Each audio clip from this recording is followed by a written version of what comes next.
ఈరోజు సైబర్ నేరాలను నియంత్రించడానికి కూడా ఈ దేశానికి ఆదర్శంగా మొదటి స్థానంలో తెలంగాణ రాష్ట్రం ఉన్నది.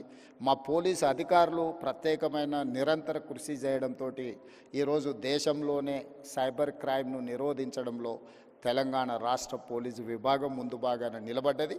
ఇది మేము చెప్పడం కాదు, కేంద్ర ప్రభుత్వమే గుర్తించి మా అధికారులను అభినందించింది. కానీ ఇది సరిపోదు.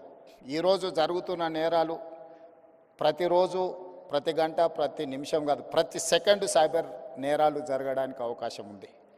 వీటిని నియంత్రించాల్సిన బాధ్యత మనందరి మీద ఉన్నది. గతంలో పోలీస్ వ్యవస్థ చేజింగ్ సెల్ లాగా ఉండేది. ఒక నేరం జరిగిన తర్వాత నేరగాళ్ళను పట్టుకోవడానికి అవసరమైన ప్రణాళికలు పోలీసులు సిద్ధం చేసుకునేది. కానీ ఈరోజు నేరం జరిగిన తర్వాత పట్టుకోవడం అనేది సైబర్ క్రైమ్లో అంత ఆశామాసిగా లేదు.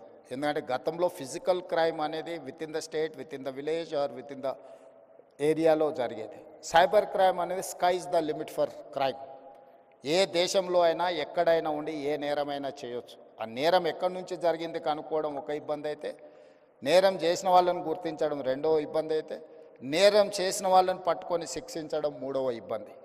ఇన్ని రకాల ఇబ్బందుల నేపథ్యంలో నేరం జరగకుండా నిరోధించాల్సిన బాధ్యతనే మన పోలీస్ వ్యవస్థ మీద ఉన్నది. ఈ పోలీస్ వ్యవస్థ కూడా ఒక రాష్ట్రానికి పరిమితమైన విధానాలతో మనం ముందుకు వెళ్ళలేం. ఈరోజు దాదాపుగా 14 రాష్ట్రాలకు సంబంధించిన పోలీస్ అధికారులు ఈ సమావేశంలో పాల్గొన్నారు.